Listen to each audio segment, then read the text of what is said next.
सपने वो नहीं है जो नींद में आते हैं, सपने तो वो हैं जो नींद आने नहीं देते हैं। इंतजार करने वालों को उतना ही मिलता है जितना कोशिश करने वाले पीछे छोड़ के चले जाते हैं। करता रहे तू इंतजार, बन जा आलसी, कुछ नहीं मिलेगा। नमस्कार, मैं विवेक बिंद्रा। रामेश्वरम के उस मल्लाह के बेटे जिसके एक कान में गीता के श्लोक गूंजते थे और दूसरे कान में डार्विन के सिद्धांत, नाव पे तीर्थ यात्रियों को रामेश्वरम के मंदिर लेके जाया करते थे।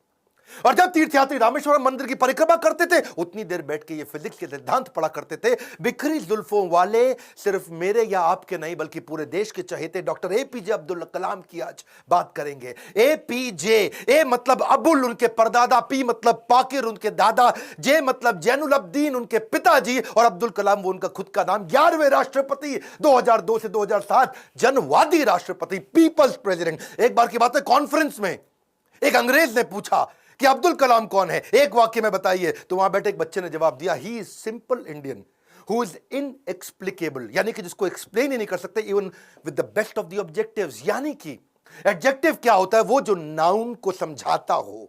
संज्ञा की विशेषता को विशेषण बोलते हैं। दुनिया के सारे विशेषण लगा दो पर उनकी विशेषता को परिभाषित नहीं किया जा सकता। ऐसे थे अब्दुल कलाम। एक बार किसी बच्चे ने उनसे पूछा, सफल होने का क्या मंत्र है? बोले 4 चीजें करनी है, 4 बातें। समझ लो ये वीडियो गेम चेंजर है। 4 बातें। बोला सफल होने के लिए पहले बनाओ बहुत जबरदस्त एम, ग्रेट एम। दूसरा, उस एम के लिए सारी नॉलेज एक्वायर करते जाओ, उसके लिए जो चाहिए नॉलेज एक्वायर कर लो। तीसरा, फिर करो दबा के हार्ड वर्क। और चौथा, परसिवरेंस, हार नहीं माननी है भैया। क्या नहीं माननी? हार नहीं माननी। जीवन को हमेशा ऐसे जियो कि जीवन खत्म होने के बाद भी लोग जिंदगी भर आपको याद रखें, अपनी अपनी जिंदगी तक आपको याद रखें। शुरू से शुरुआत करते हैं। डॉक्टर एपीजे अब्दुल कलाम, 15 अक्टूबर 1931 को उनका जन्म रामेश्वरम के तमिलनाडु में हुआ था। कमजोर आर्थिक स्थिति के एक मुसलमान परिवार में उनका जन्म हुआ। पेशे से उनके पिता नाविक थे और पिता क्योंकि ज्यादा पढ़े लिखे नहीं थे तो शुरू से उनको काफी तकलीफें आई। एक बार क्लास के अंदर उनका एक दोस्त हुआ करता था जो कि मुख्य पुरोहित को बेटा था, और मुख्य पुरोहित को बेटा जो रामदास शास्त्री अपने इसके साथ में पहली बेंच पे बैठे मास्टर जी नाराज हो गए। ए मुसलमान लड़का प्रमुख शास्त्री के बेटे के साथ पहली बेंच पे कैसे बैठा? उनको लगा के थप्पड़ पीछे बैठा दिया, भाग पीछे जाकर के बैठ। अब्दुल कलाम चुपचाप जाके पीछे बैठ गए। और क्या सोचिए, इस घटना पे उन्होंने उस दिन संकल्प लिया, पीछे बैठ के दुनिया बदलूंगा। और पीछे बैठना कोई मायने नहीं रखता, इसलिए वो कहा करते थे देश का सबसे अच्छा दिमाग क्लासरूम की आखिरी बेंच पे भी मिल सकता है। अच्छा, परिवार बहुत बड़ा था, 10 भाई बहन थे। पैसों की कमी तो होनी थी, तो अपने खर्चा निकालने के लिए अखबार बेचना शुरू किया। छोटी उम्र में अखबार क्यों बेचते थे? इनको पता था पैसा तो मिलेगा, लेकिन सारे रास्ते में बेचते वक्त पूरे अखबार को पढ़ जाऊंगा। चलते चलते सारे अखबार को पढ़ जाया करते थे। 8 साल की जब उम्र में थे ना, ये बहुत छोटे थे, इनके गांव से कई किलोमीटर दूर एक मास्टर जी बहुत बढ़िया गणित पढ़ाते थे और बोले सुबह 4 बजे 1 घंटे की क्लास फ्री है, उसी बच्चे को पढ़ाऊंगा सुबह 4 बजे जो नहा धो के आएगा। अब ये कई किलोमीटर दूर सुबह 3 बजे उठ के तैयार हो के नहा के ठंडे पानी से किसी भी मौसम में, सर्दी हो बारिश हो या तूफान हो, 4 बजे पहुंच जाया करते थे। कलाम जब रात को भी घर में पढ़ते थे तो उनके वहां पे लालटेन होती थी, केरोसिन ऑयल से जलने वाली। 7 से 9 केवल 2 घंटे का तेल था इनके पास में, वो केरोसिन ऑयल, मिट्टी का तेल। लेकिन पिताजी माताजी इनकी जब देखा पढ़ने में इंटरेस्ट है तो उन्होंने अपने लिए अंधेरा रखा और इसके लिए 11 बजे तक किया। मेहनत से कभी डरे नहीं, ईमानदारी से कभी हटे नहीं। छोटा लक्ष्य देखना पाप के समान है, इसलिए हमेशा महान लक्ष्य चुनना होगा। जब 5वीं क्लास में थे, उनके टीचर सुब्रमण्यम अय्यर, श्री शिवा सुब्रमण्यम अय्यर, जो बच्चों को सिखा रहे थे चिड़िया कैसे उड़ती है, उसकी डिटेल की डिटेल, चिड़िया कैसे उड़ती है, चिड़िया कैसे उड़ती है, बच्चों को समझ ही ना आए तो ये उनको वहीं समुद्र के किनारे ले गए और वहां उड़ती हुई चिड़िया दिखाई। और वो लाइव एग्जाम्पल जब दिखाया, चिड़िया उड़ती हुई, उसकी डिटेल की डिटेल पंखों की समझाई, तो उनके दिमाग में वहीं से इनका प्रोफेशन शेप हो गया। उनका घर समुद्र के करीब था और इच्छाएं आकाश से आगे थी, वहीं से एरोनॉटिक्स इनको समझ में आया। हाई स्कूल इन्होंने रामनाथपुरम के एक श्वार्ट हायर सेकेंडरी स्कूल में किया। और एक बार अपने स्कूल में किसी गलत क्लास में पहुंच गए, और गलत क्लास में जब अंदर घुसे तो टीचर ने इनको चपत लगाई, जब तक तुम्हें यही नहीं समझ में आ रहा कि तुम्हारी क्लास कौन सी है, मैथमेटिक्स की क्लास में तुम गलत क्लास में पहुंच गए तो तुम क्या पढ़ोगे और क्या आगे बढ़ोगे। और वहीं इन्होंने इतनी पढ़ाई करी मैथमेटिक्स में कि 100 में 100 नंबर ले आए। टीचर भी हैरान हो गया। अगर तुम सूर्य की तरह चमकना चाहते हो तो पहले सूर्य की तरह जलना होगा। बचपन से ही आसमान में उड़ने की इच्छा थी, इसीलिए इन्होंने मद्रास के हाईएस्ट कॉलेज, देश का सबसे अच्छा कॉलेज था MIT, Madras institute of technology, वहां एरोनॉटिकल इंजीनियरिंग में दाखिला लिया। बहन ने काफी पैसा अपना सोना गहना गिरवी रख करके इनको 1000 रुपए दिया। कॉलेज में अब एरोनॉटिक्स था तो विमान के डिजाइन बनाने थे, प्रोजेक्ट मिला, अब विमान के डिजाइन बनाने में लग गए और डिजाइन जो बनाया और टीचर को दिखाया, टीचर को पसंद नहीं आया और टीचर ने कहा अगर तुम एक अच्छा डिजाइन नहीं बना सके ना अब्दुल कलाम तो तुम्हारी स्कॉलरशिप छिन जाएगी, स्कॉलरशिप छिन जाएगी, स्कॉलरशिप छिन जाएगी। इनका दिमाग चकरा गया। टीचर की ये बात सुन के पांव के नीचे जमीन खिसक गई। 1000 रुपए बहन ने गिरवी रखे, मुझे गहने अपने दिए थे और इन्होंने टीचर से कहा मुझको 1 महीना दे दो, बहुत बढ़िया डिजाइन दूंगा। टीचर ने कहा कोई 1 महीना नहीं, 3 दिन मिलेंगे, 3 दिन। इनका दिमाग हिल गया। उस समय ये घबरा गए थे स्कॉलरशिप ना छिन जाए। उसके बाद तो उन्होंने 3 दिन ना खाया ना सोए, 3 दिन ना खाया ना सोए, 72 घंटे लगातार उस पर काम किया, जी जान लगा दिया। और जब प्रोफेसर ने देखा डिजाइन, प्रोफेसर भी हैरान हो गए, उनकी आंख में आंसू आ गए। बोला बहुत बढ़िया डिजाइन बनाया। नींद और निंदा पर जो विजय पा लेते हैं उनको आगे बढ़ने से कोई नहीं रोक सकता। जो नींद और निंदा पे विजय पा लेता है उनको आगे बढ़ने से कोई नहीं रोक सकता है। इसके बाद MIT की परीक्षा अच्छे नंबर से उन्होंने पास करी। अब पढ़ाई तो इनकी हो चुकी थी। अगली लर्निंग इनके जीवन से क्या है? फेलियर को हार्ट में और सक्सेस को हेड में घुसने नहीं देना चाहिए। दिल और दिमाग को कंट्रोल में रखो। अब इनके पास 2 इंटरव्यू की ऑप्शंस आई, एक मिनिस्ट्री ऑफ डिफेंस से और दूसरी एयरफोर्स से। इनको कहां जाना था आपको मालूम है? एयरफोर्स में। और जो डिफेंस का था वो दिल्ली में था और एयरफोर्स था देहरादून में। तो दिल्ली होते हुए देहरादून जा रहे थे और वापसी पे इनको दिल्ली आना था। अब जब ये देहरादून गए वहां पे 25 लोग एग्जाम देने आए वहां इंटरव्यू के लिए, जिनको वहां पे एयरफोर्स में सिलेक्ट होना था। अब 25 में से सीटें थी खाली 8 और इनकी रैंक क्या आई? 9वीं। फेल हो गए, वहां पे 1 नंबर से पीछे रह गए। 8 लोग सिलेक्ट हो गए, ये वहां रह गए। देहरादून से जब उतरते हैं सबसे पहले आता है ऋषिकेश। ये ऋषिकेश गए, वहां इनको मिले स्वामी शिवानंद।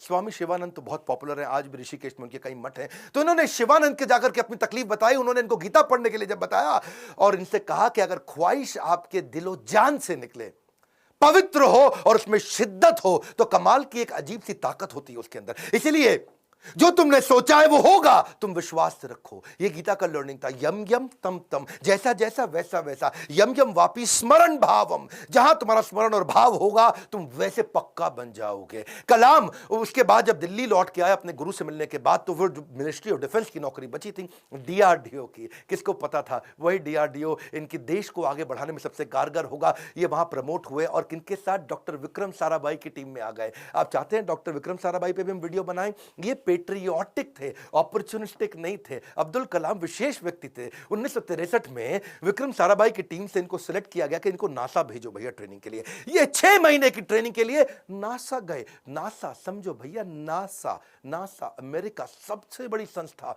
जिसमें ये आगे बढ़ना चाहते थे।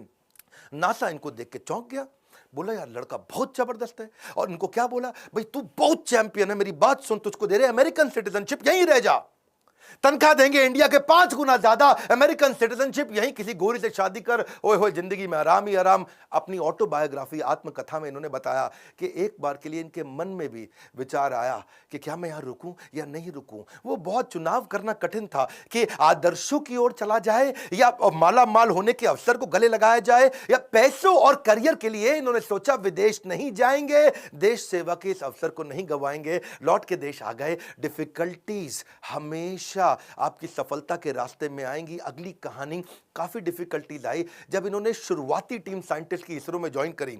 वो क्या कहते हैं, देखो लर्निंग समझना, इन्होंने हमेशा डिफरेंशिएट किया। रियल प्रॉब्लम अलग है, इनकन्वीनियंस अलग है। प्रॉब्लम और इनकन्वीनियंस अलग अलग चीजें होती हैं।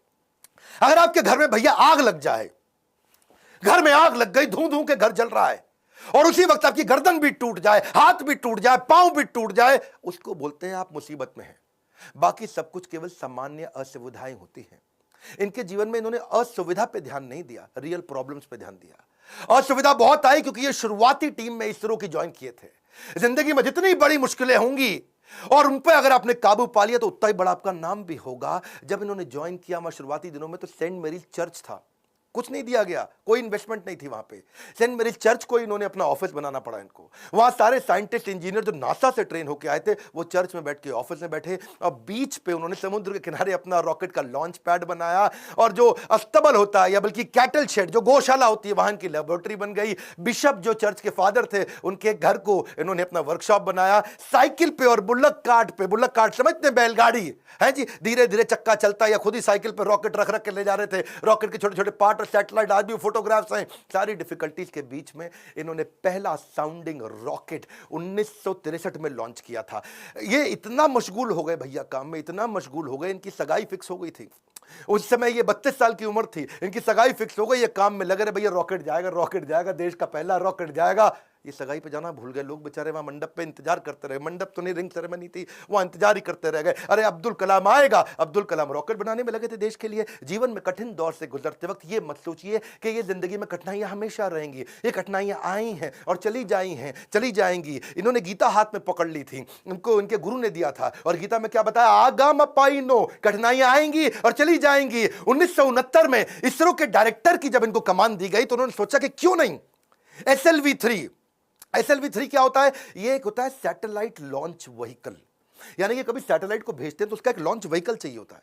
एक होती है गोली ठा और एक होती है गोली के लिए बंदूक जिससे गोली निकलती है, तो एक लॉन्च व्हीकल होता है जिससे सैटेलाइट को भेजते हैं और जो अपने ऑर्बिट में जाके सेट होता है। तो जब इनके पास पैसा नहीं था वहां पे, इन्होंने क्या कहा कि भैया SLV-3 के लिए काम करूंगा और PSLV के लिए काम करूंगा। SLV-3 में 1 रुपया लगेगा, PSLV में 1 रुपया लगेगा, तो दोनों मिला के 2 रुपया लग जाएगा। तो ऐसा करते दोनों को एक साथ करने का जुगाड़ करता हूं, 1 रुपये 20 पैसे में कर दूंगा, 80 पैसा बच जाएगा। तक थोड़े कम खर्चे के अंदर दोनों प्रोजेक्ट पूरे कर दिए। इसके लिए उन्होंने सरकार से फंड मांगा, इंदिरा गांधी ने बोला फंड नहीं है, पब्लिकली मना कर दिया, प्राइवेटली थोड़ा सा फंड इनको दिया, और थोड़ा सा फंड मिलने के बाद ये जी जान से अपने प्रोजेक्ट पर लग गए। अब अब्दुल कलाम है भैया, 18 घंटे रोज काम करते थे, साल के 365 दिन, लीप ईयर में 366 दिन भी काम करते थे। 1969 से 1989 तक 10 साल इन्होंने अपना जी जान से मेहनत किया। केवल 2 बार छुट्टी ली, एक बार पिता के देहांत पे, एक बार माता के देहांत पे। बाकी दिन कोई सैटरडे संडे नहीं, 15 अगस्त 26 जनवरी नहीं। 10 साल के कठिन परिश्रम के बावजूद 1979 में इनका SLV-3 satellite launch vehicle fail हो गया।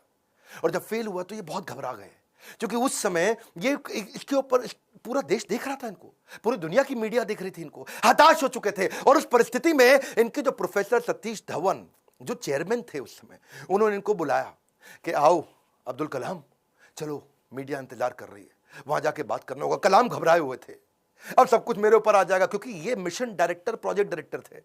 As a mission director, project director, इनके फेलियर, अब इनके फेलियर पे पूरी दुनिया देख रही थी। और जब सतीश धवन ने इनको बुलाया तो ये और घबरा गए, अब मीडिया को क्या जवाब दूंगा। मीडिया ने कहा करोड़ों रुपया तुमने देश का लगा के बर्बाद कर दिया, तुम्हारे को क्या अधिकार था। और वहीं प्रोफेसर सतीश धवन ने माइक ले लिया और माइक लेकर के क्या बोला, ये टीम बहुत जबरदस्त है, पहली बार किया है, फेल हुए हैं, 1 साल के अंदर यही टीम दोबारा इसी SLV-3 को लॉन्च करेगी।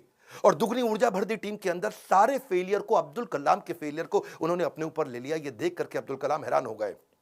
1 साल दोबारा जी जान से मेहनत करी, इंटेलिजेंस आ चुकी थी, और इस बार SLV-3 जब सफल हो गया तो उसके बाद फिर अब दोबारा प्रोफेसर धवन ने माइक इस दफा कलाम जी के हाथ में दे दिया।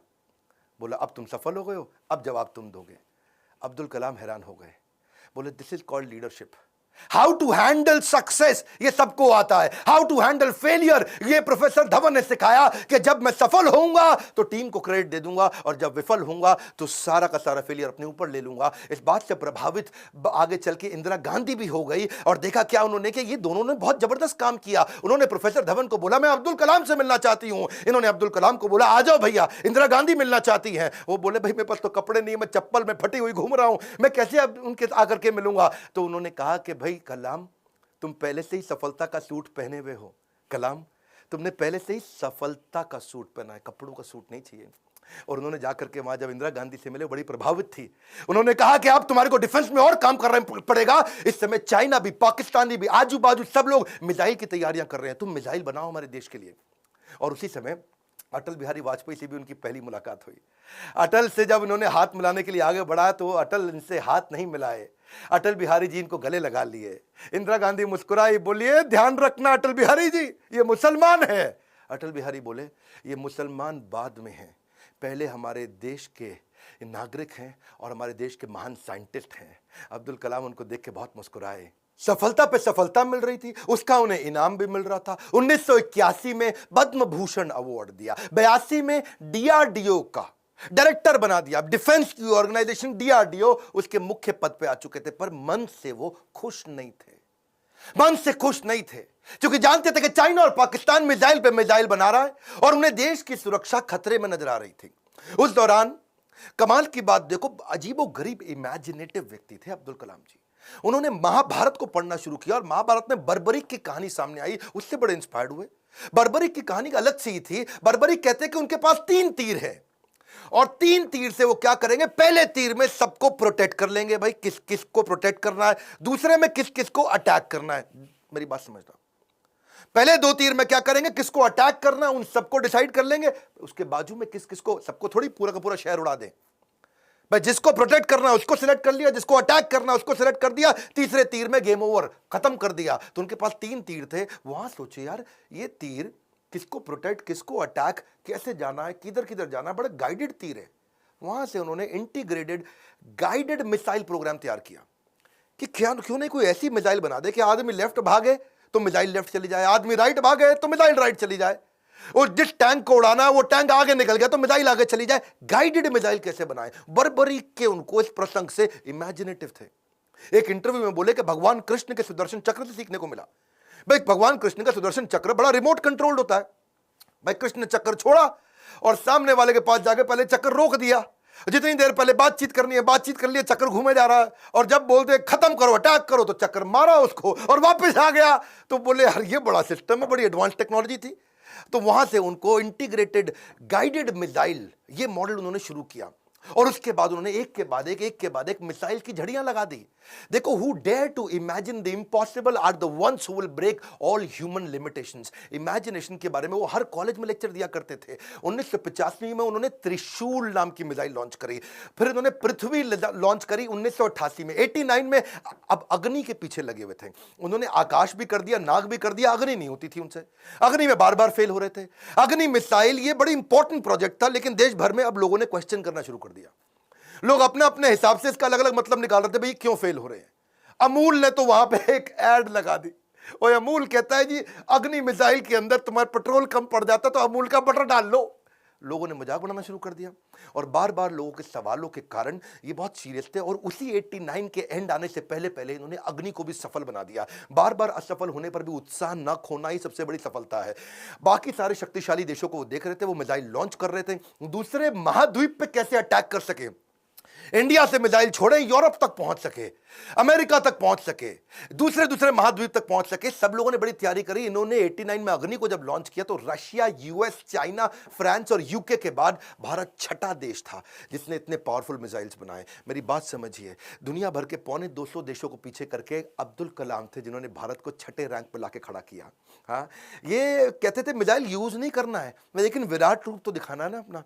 10वें अध्याय के बाद जब भगवान कृष्ण ने देखा कि अर्जुन उबासी ले रहा, अर्जुन सीरियस नहीं ले रहा, तो मैं विराट रूप दिखाऊं। और जब कृष्ण ने विराट रूप दिखाया, कृष्ण ने मारा नहीं, किसी को विराट रूप दिखाया, अर्जुन एकदम लाइन पे आ गया, बात समझ आ गई बात। इसीलिए कभी कभार बाजू का पाकिस्तान, चाइना जब आंख दिखाए तो विराट रूप दिखा दो, थोड़ी मिसाइल छोड़ देंगे, विराट रूप दिखा दो, अपने आप लाइन पे आया, समझ आ गया, वापस आ जाओ, सॉरी। तो ऐसा अब्दुल कलाम जी ने स्ट्रॉन्ग बनाया। उनकी मेहनत 1993 में और रंग लाई जब पीएसएलवी को भी उन्होंने सफल कर दिया। आज वही कलाम जी की देन है कि पीएसएलवी से हमने 10 रुपए किलोमीटर के कम खर्च पे भी मंगल तक सफर पूरा कर लिया जी। 2014 में हॉलीवुड की मूवी में जितना खर्चा था उससे कम के अंदर तो हमने मंगल का सफर कर लिया।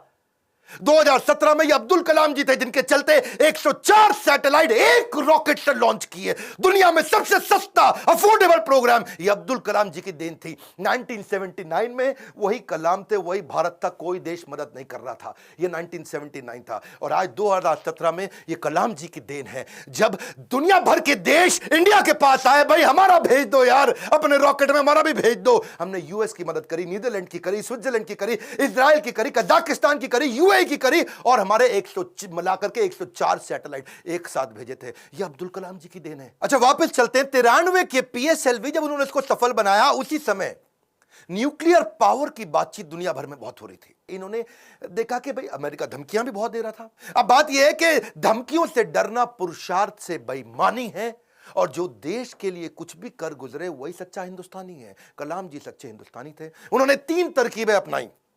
पहली, जितने भी अपने साइंटिस्ट हैं उनको आर्मी की वर्दी में डाल दो, सैटेलाइट को समझ ही ना आए कि भाई ये तो नॉर्मल आर्मी घूम रही है, ये कोई साइंटिस्ट थोड़ी है, ये तो नॉर्मल आर्मी है, पहला। दूसरा, जब भी ये कोई काम करेंगे उसी समय के बीच में करेंगे जब एक सैटेलाइट जाएगा और दूसरा आने वाला, उसके बीच में कर लेंगे। एक आएगा एक जाएगा, उसके बीच में कर लेंगे। एक आएगा एक जाएगा, उसके बीच में कर लेंगे। तो ये उतने ही टाइम में तैयारी करते थे। और तीसरा, काम खत्म होने के बाद जमीन को एकदम साफ सुथरा ऐसे सेट करते थे, जब सैटेलाइट आएगा पता ही नहीं चलता कुछ हुआ यहाँ पे, ओए आर्मी वाले आराम से घूम रहे हैं। अमेरिका को पता नहीं लगने दिया। 1992 से 97 लगातार उन्होंने काफी काम किए। आसपास के गांव और अन्य लोगों को कभी नहीं पता चला कि यहां हुआ क्या है, और यही मेहनत उनकी रंग लाई। 1998 में भारत ने ऑपरेशन शक्ति के नाम से परमाणु परीक्षण कर दिया, चुपचाप कर दिया। आज इन्हीं प्रयासों से भारत परमाणु समृद्ध बन पाया है। 5 देश थे उस समय में, फ्रांस था, यूएस था, रशिया, यूके और चाइना। ये 5 देश थे। हमें किसी से दिक्कत नहीं थी, हमें चाइना से दिक्कत थी, क्योंकि चाइना चुपचाप उस समय पाकिस्तान को भी परमाणु शक्ति दे रहा था। वो तो आपको पता ही है जी, है वो तो उसका नाजायज, मैं ज्यादा नहीं बोलूंगा। तो उसके चक्कर में, पाकिस्तान और चाइना के चक्कर में यहां इंडिया ने काम पूरा कर दिया। उनके लगातार प्रयास के चलते 1997 के अंदर उनको भारत रत्न दिया गया। 41 साल तक उन्होंने भारत की सेवा करी। 1999 में वो रिटायर हुए। उन दिनों वाजपेयी जी एक्शन में चल रहे थे इधर, यहां ये रिटायर हुए, वाजपेयी जी एक्शन में। उन्होंने फोन मिला दिया, ओ हाँ भी कलाम जी, बात सुनो यार, अपना मंत्रिमंडल हम बना रहे हैं, तुम्हारे को हम मिनिस्ट्री देना चाहते हैं, आ जाओ यार। तुम बुद्धिमान आदमी हो, विजनरी लीडर थे। वाजपेयी जी अपने आप में विजनरी थे। बोले अब्दुल कलाम को लूंगा तो बहुत अच्छा रहेगा, माइनॉरिटी भी हमारे साथ जुड़ेगी, बुद्धिमता भी मिलेगी, इंटेलिजेंस भी बिल्ड होगा। अब्दुल कलाम जी को कन्विंस करने में लगे। कलाम जी बोले 1 दिन बाद बताऊंगा जी। 1 दिन बाद कलाम जी ने फोन कर दिया कि जी मैं अस्वीकार करना चाहता हूं। और मिल करके फिर जाके बोला कि मुझको एक नई पीढ़ी तैयार करनी है जो भारत को विश्व गुरु बना सके। एक नई पीढ़ी तैयार करने के लिए मैं कॉलेजेस में पढ़ाना चाहता हूं। अपनी टीचिंग के प्रोफेशन के लिए अन्नामलाई यूनिवर्सिटी तमिलनाडु साउथ वापस चले गए। अगली बार यहां तो सब ठीक हो गया। अब जब राष्ट्रपति बनने का समय आया 2002 में, कई लोगों का नाम आया, बहुत सी चीजें आगे पीछे हुई। और उन्हीं दिनों जब वो नाम आया तो फिर से यहां घंटी बजती रही इनके ऑफिस के अंदर, कलाम जी के। और जब ऑफिस में घंटी बजती रही, किसी को नहीं पता चला, तो किसी ने, इनके वाइस चांसलर ने इनके यूनिवर्सिटी में जाके भाग के कलाम जी को बोला, अरे कलाम जी आपके यहां प्रधानमंत्री जी का फोन आ रहा है बार बार। कलाम जी गए, उन्होंने फोन उठाया, तो नमस्कार, बातचीत शुरू हुई। तो वाजपेयी जी ने कहा, देखिए एक रिक्वेस्ट करूंगा, अब मना नहीं करना, पिछली बार आपने मना किया था, अब नहीं करना। तो कलाम जी ने पूछा, कहिए क्या रिक्वेस्ट है। वाजपेयी जी बोले, हम आपका नाम देश का राष्ट्रपति बनाने के लिए रिकमेंडेशन देना चाहते हैं, आप हाँ कर दीजिए। अब्दुल कलाम जी मुस्कुराए और बोले 1 घंटे का समय दीजिए। 1 घंटे के बाद वो वापस गए, उन्होंने फिर फोन किया और स्वीकार कर लिया। बोला ठीक है, मैं इसके लिए तैयार हूं। अब कलाम जी का राज्य अभिषेक होना था, जैसे भगवान राम का राज्य अभिषेक हुआ 14 साल के वनवास के बाद में। और भगवान राम जब वापस आए और उनका अभिषेक, तो अभिषेक के समय पर उनके भाई ने उनसे पूछा कि आप किस किस को राज्य अभिषेक में बुलाना चाहते हैं। तो भगवान ने बोला 14 साल में था नहीं, मेरे यहाँ कोई दोस्त है नहीं, और जो हमारे दोस्त थे उन सबको आप जानते ही हैं, आपने सबको इन्वाइट कर ही लिया होगा। और इतने में भगवान राम ने कहा, हाँ पर इस वनवास के दौरान मेरा एक दोस्त बना था। वही शुरुआत के जो साल थे, उन दिनों एक नाविक हमें नदी पार कराया करता था, केवट। वो केवट ने हमारी बहुत मदद करी है, वो हमारा मित्र है। उस केवट को बुला के लाओ राज्याभिषेक में। और केवट को लाके सबसे आगे भगवान राम के उस राज्याभिषेक में बुलाया गया था। ठीक उसी प्रकार जब अब्दुल कलाम जी से पूछा गया कि अब आपका भी राज्याभिषेक हो रहा है, you are going to become president of India, और कलाम जी ने कहा, आपने जिस जिसको बुलाना था सबको बुला लिया है, मेरे 2 ही मित्र हैं। जब मैं साउथ में रहा करता था तो उस समय एक मोची जो मेरे जूते बांधने में फटे जूते होते थे, उसने मेरी बहुत मदद करी, वो मेरा मित्र है, उसको बुला लीजिए। और एक ढाबे वाला जिसने उनको खाना खिलाया और कभी कभी 2 रोटी एक्स्ट्रा भी खिलाई, बोला उनको दोनों को जरूर बुला लीजिए। विनम्रता के उदाहरण खत्म थोड़ी होंगे। आमतौर पर जब व्यक्ति बड़ा होता है या राष्ट्रपति बन जाता है तो कहीं कहीं ट्रक लेकर के राष्ट्रपति भवन जाता है और कहीं मल्टीप्लाइड एक्स्ट्रा ट्रक लेकर के बाहर निकलता है। पर अब्दुल कलाम जी केवल एक मात्र ऐसे राष्ट्रपति थे जो 2 सूटकेस से भवन में गए थे और निकलते वक्त 2 ही सूटकेस लेकर के भवन से वापस आए थे। उनकी कुल संपत्ति में क्या था? कुछ नहीं था। एक रामेश्वरम में उनका पैतृक घर जो उनके पिता ने बनाया था, 2500 उनकी किताबें, एक वीणा जिसको बजाने में उनको बड़ा आनंद आया करता था, वीणा बहुत बजाते थे, एक उनकी कलाई की घड़ी, एक सीडी प्लेयर जिसमें वो भजन सुना करते थे, एक लैपटॉप था, 6 कमीजें जिनमें 3 तो डीआरडीओ की दी थी, 3 उनकी खुद की थी, 4 पेंट थी टोटल जो 2 डीआरडीओ की दी थी, 2 उनकी खुद की थी, 3 सूट थे और 1 जोड़ी जूता। हाँ, लेकिन उनके पास खास बात क्या थी? 40 डॉक्टरेट थी। खुद पीएचडी की पढ़ाई कभी नहीं करी, कोई मेडिकल पीएचडी की पढ़ाई नहीं करी, पर जिस यूनिवर्सिटी जाते थे लोग उन्हें डॉक्टरेट देते थे। लॉ, इंजीनियरिंग, साइंस, कितनी तरह की doctorate, Padma Bhushan, Padma Vibhushan, Bharat Ratna, Veer Savarkar award, Ramanujan award, कई प्रकार के इनको अवार्ड मिले। उनकी एक खास बात मैं जरूर बताना चाहूंगा, हालांकि वो मुसलमान थे लेकिन वेजिटेरियन थे। उनका बड़ा प्रेम था, एनिमल्स आर एंजल्स विद फर। पक्षी जगत पर्यावरण का सूचक होता है। कलाम जी क्या कहते थे? वो पर्यावरण का सूचक है, और अगर वो मुसीबत में है तो समझ लेना कि अब हमारे भी बुरे दिन दूर नहीं है। एक बार उनको जो डीआरडीओ की उनकी दीवार हुआ करती थी ना बाउंड्री की, तो उनको बोला गया सिक्योरिटी के लिए कांच वांच लगा दो। बोला बिल्कुल नहीं, ये बर्ड्स के लिए बड़ा हार्मफुल हो सकता है। उन्होंने मना कर दिया। और जिस समय वो प्रेसिडेंट बने थे, बाद में जब वो राष्ट्रपति भवन के अंदर मुगल गार्डन में जब वॉक किया करते थे ना, तो वो एक मोर को देखा जो ना मुंह खोल पा रहा ना बंद कर पा रहा है। स्पेशली उन्होंने वेटनरी डॉक्टर को बुला के देखा, तो देखा मोर के गले में ट्यूमर है, ना मुंह खोल पा रहा है ना मोर मुंह बंद कर पा रहा है। उन्होंने इसका इलाज कराया। एक लीडर की महानता का इसी बात से पता चलता है कि ऐसी वो किन लोगों की मदद कर रहा है जो बदले में उन्हें कुछ नहीं दे सकते। जब कोई लीडर ऐसे लोगों की मदद करता है जो बदले में कुछ नहीं दे सकता, वही एक महान लीडर की निशानी है। अच्छा, अब्दुल कलाम जी की एक बात मेरे दिल को छू गई।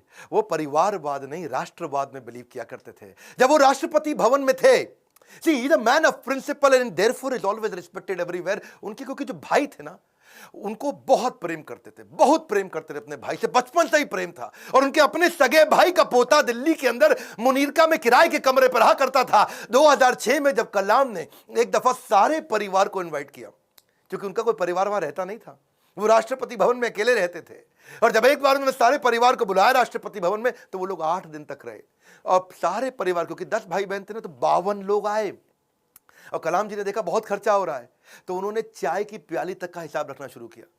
सब लोगों को उन्होंने अजमेर शरीफ प्राइवेट बस करके भेजा, उसका भी हिसाब रखना शुरू किया। उन्होंने अपने अकाउंटेंट से सारा हिसाब बनवाया और बोला कि ये कितना बना, तो देखा 3,52,000 रुपए का चेक उन्होंने अपनी तनख्वाह से काट के दिया। और क्या कहा कि राष्ट्रपति भवन की जिम्मेदारी केवल राष्ट्रपति की होती है, पूरे परिवार की नहीं होती है। अब्दुल कलाम जी इतने विनम्र व्यक्ति थे, विनम्रता ताज के बिना राजसी गौरव है।